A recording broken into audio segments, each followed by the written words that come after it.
Hey everybody, what is up? Welcome back to Final Trade. I want to talk today about the network value theory of TCG investing, and can we all just thank my patrons for providing this whiteboard? Isn't it wonderful? So much better than the old tiny whiteboard.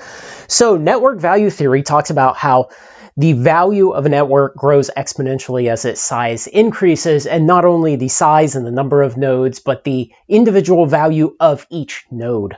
And so let's think about some basic networks. Let's say that you're Mark Zuckerberg back in 2007 or 2008 in your dorm room.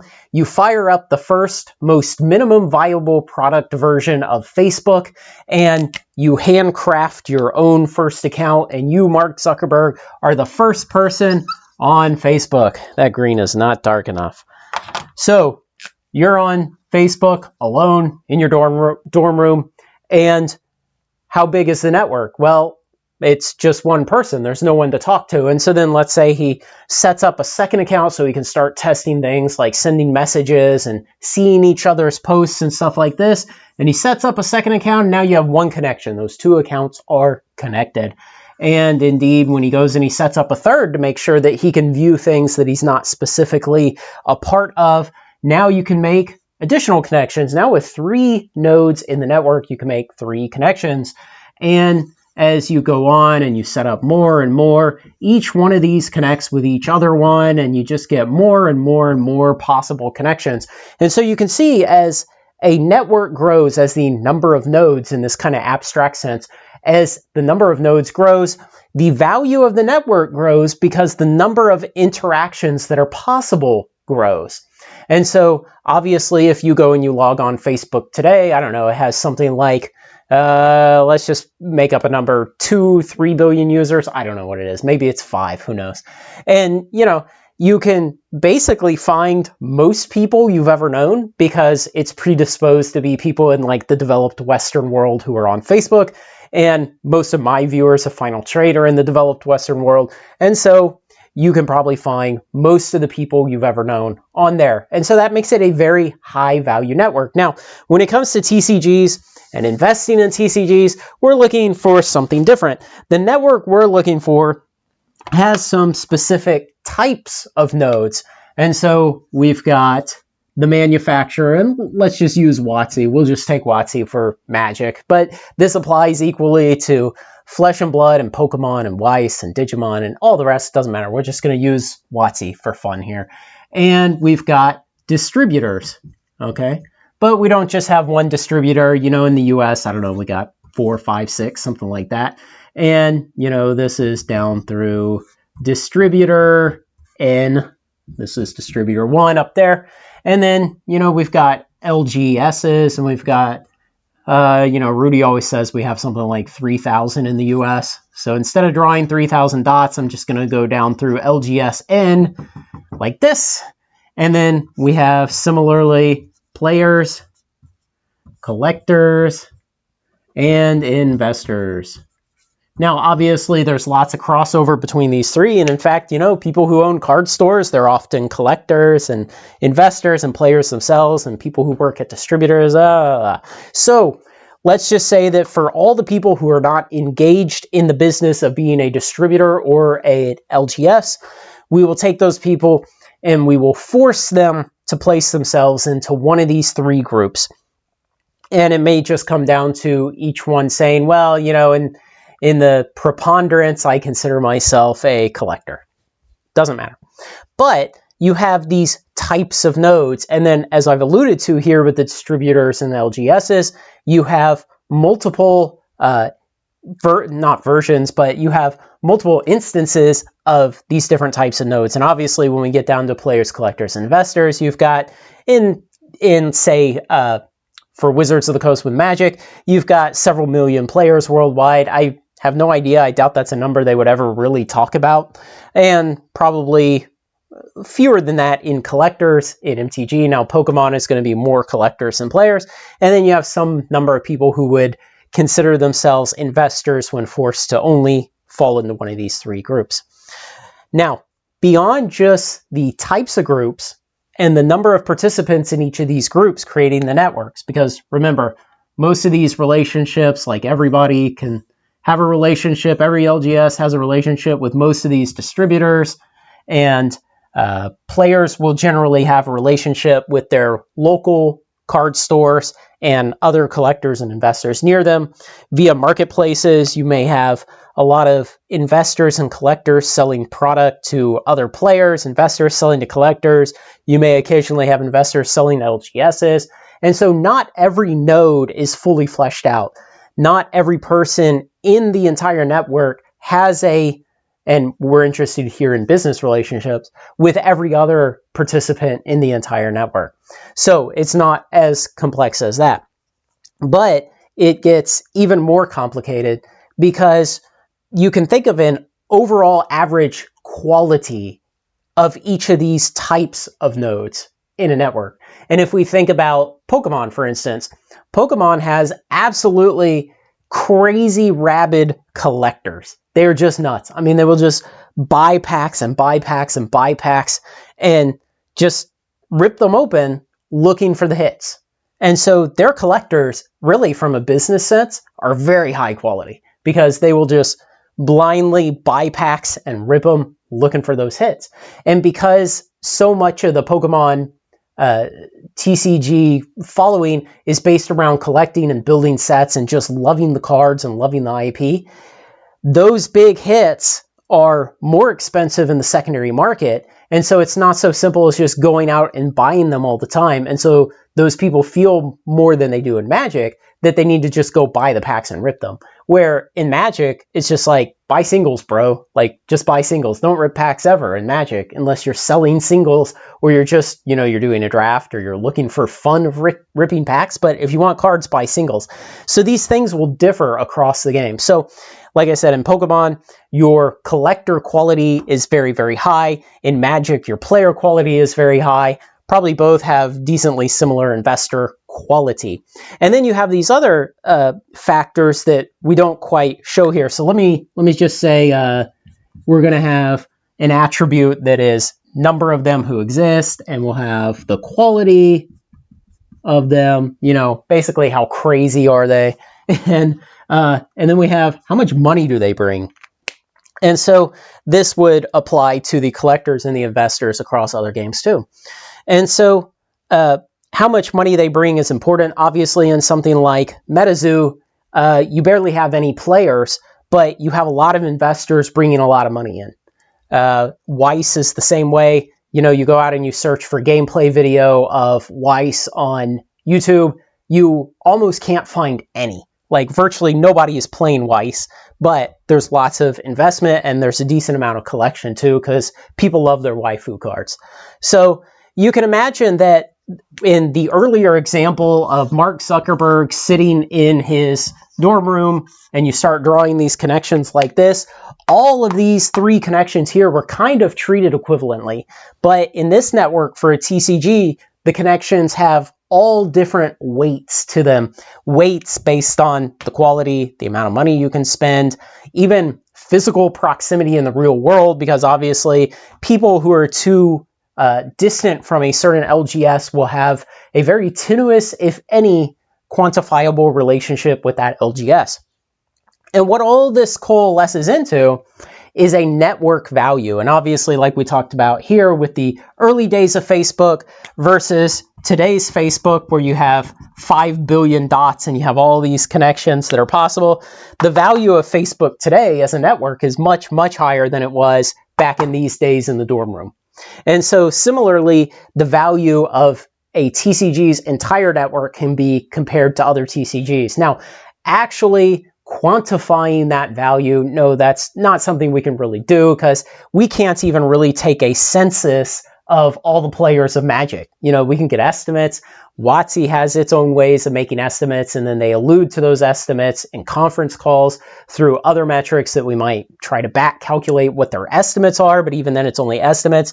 One of the few things in here that we actually know with any amount of certainty is WotC exists, and it's the only one printing Magic cards that really matters. There's some counterfeiters, but they don't produce enough to really change anything. And we pretty much know the number of distributors. So that's basically it. We're not even sure how many LGSs there are in the country. And would you call people like me who occasionally sell some cards on eBay? I'm not a game store, but like I'm engaged in the business in some kind of way that overlaps a little bit with what an LGS does. So like, where do I fall into this? Am I just an investor, or because I'm also selling things, do I fall partially into here? So all those kind of questions make it impossible to determine the actual value of the network. Now, we can say things comparatively, and again, I've already alluded to this, talking about the comparative difference between collectors in Pokemon and collectors in Magic, or collectors in Weiss, collectors in MetaZoo, investors in MetaZoo, players in Weiss being almost non-existent, players in MetaZoo being very, very small. So you can talk about this and you can try to come up with, well, what do I think the overall quality of the network is? And why do we care about network quality and network value? Well, here's the thing. All of these relationships we've said are business relationships. And so money changes hands. And money can go typically one direction, but say here, players and collectors, you know, you may have situations where a collector wants to buy some cards off of a player who has some old great cards in a deck that he doesn't want anymore. And similarly, an investor may buy out a collector's collection. So you have money changing hands. And what we want to ultimately do, people watching Final Trade generally want to do at some point in the future, is create an off-ramp. Man, that is the weakest. Let me go back to the blue. We want to create an off-ramp for money out of the network. And here, I'm going to draw here. Here's my wallet. That's okay. It's the best and the worst wallet I've ever drawn. So we want to create an off-ramp. Actually, it needs this to get it. There we go. Now it's perfect. So we want to pull money out of this network. Well, if you have players injecting money into the network, and collectors injecting money, and investors injecting money, and distributors pull money out, LGSs pull money out, WotC pulls money out, even these people pull money out from time to time. And so you have money sloshing all around through here. And we want to get some out at some point in the future.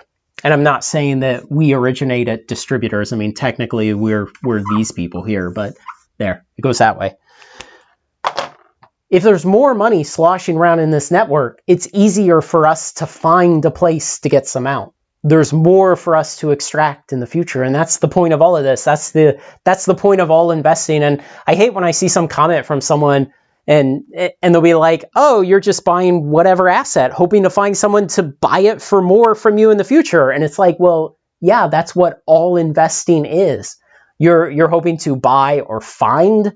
I mean, in the case of like miners and stuff like that, you're hoping to somehow take something and add value to it, and in the future you get more back for it than you paid originally, or that you expended originally to get the thing. And sometimes simply holding something into the future adds value to it, because you're literally transporting that thing through time, which has value. Sometimes it's transporting it through space that has value, but I digress from the point.